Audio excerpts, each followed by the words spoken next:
안녕하세요. 뉴스반장입니다. 이제는 윤석열 정치검찰 이야기를 좀 그만했으면 좋겠습니다. 수사나 열심히 하지 왜 저렇게 정치를 못해서 안달이 났는지 매일매일 하루가 멀다 하고 쏟아내는 정치적 발언에 짜증마저 밀려오는데요. 그럴 바에는 빨리 사표를 내고 정치를 시작하는 것도 방법이 되지 않을까 싶습니다. 물론 잘 될 턱은 없지만 말이죠. 이 신비한 대한민국 검찰청장은 어제도 정치적 발언을 쏟아내며 검찰의 중립성마저 훼손하는 행보를 이어갔는데요. 지금 하루가 멀다 하고 터져나오는 자신의 범죄 의혹은 아무렇지도 않은가 봅니다.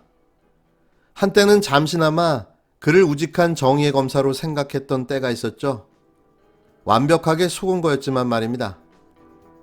지금아 돌아보면 그는 영화 유주얼 서스펙트의 카이저 소재가 아니었나 하는 생각을 갖게 하는데요. 완벽한 연기, 정의로운 척, 무고한 척, 강직한 척. 시간을 다시 되돌린다면 절대로 그는 검찰청장이 되어서는 안 되는 인간이었던 거죠. 불행한 대한민국의 역사가 또 그렇게 반복되고 만 겁니다. 추미애 법무부 장관이 4일 윤석열 검찰청장을 향해 스스로 정치를 하겠다는 정치의 늪에 빠진 건 검찰에 필요한 금시작비, 오늘은 옳고 어제는 그르다라는 자세와 어긋난다고 지적했습니다.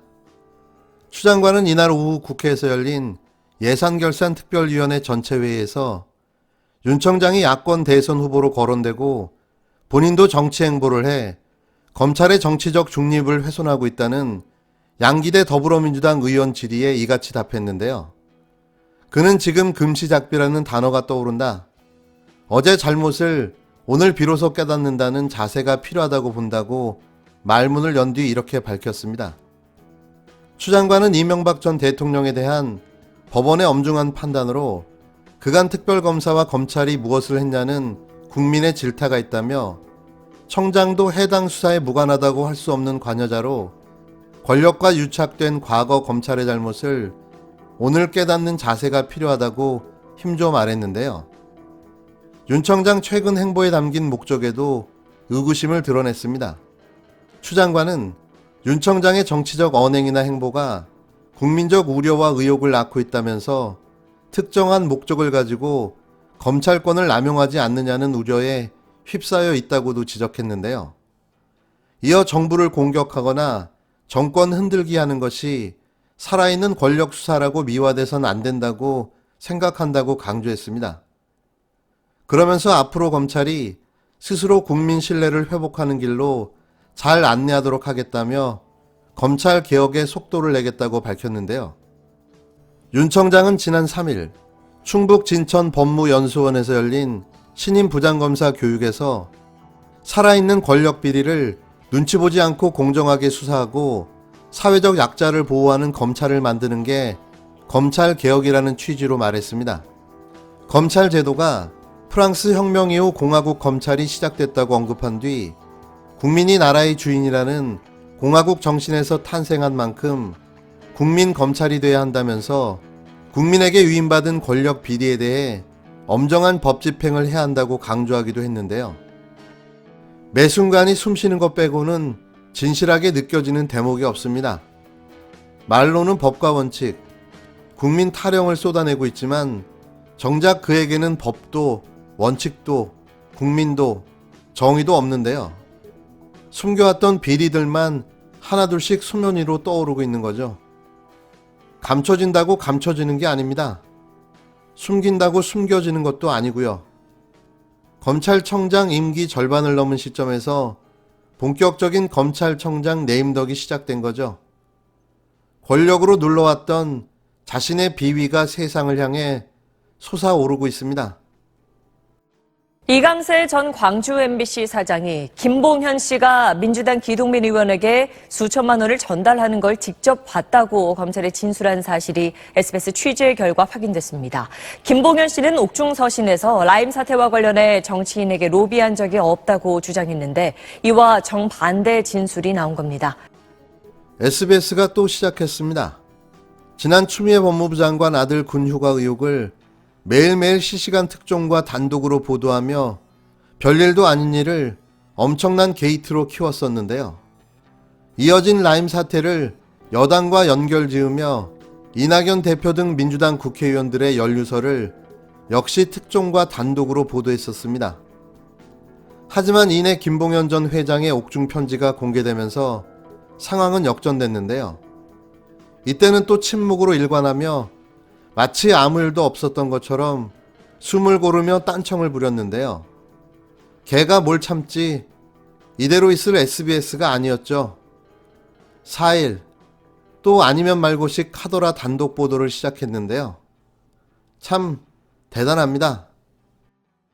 단독이라는 타이틀로 보도된 방송은 SBS가 사건 관계인을 통해 입수한 자료라며 이강세 전 광주 MBC 사장이 지난 6월 검찰에 체포된 상태로 두 번째 조사를 받았다며 이 씨가 검찰 조사에서 지난 2016년 김봉현 씨가 더불어민주당 기동민 의원에게 몇 천만 원을 건넨 것을 직접 봤다고 말했다는 내용을 보도한 겁니다.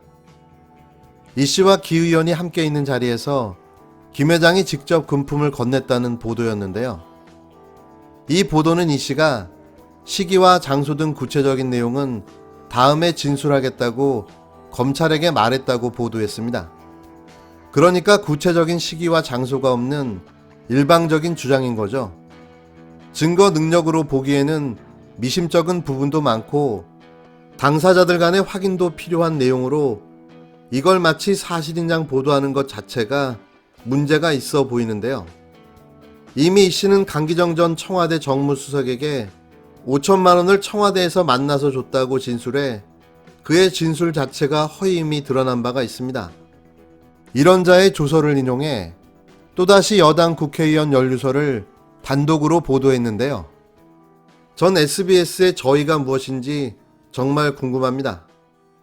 시청률인가요? 광고 수주인가요? 아니면 기자들의 역량 미달인가요?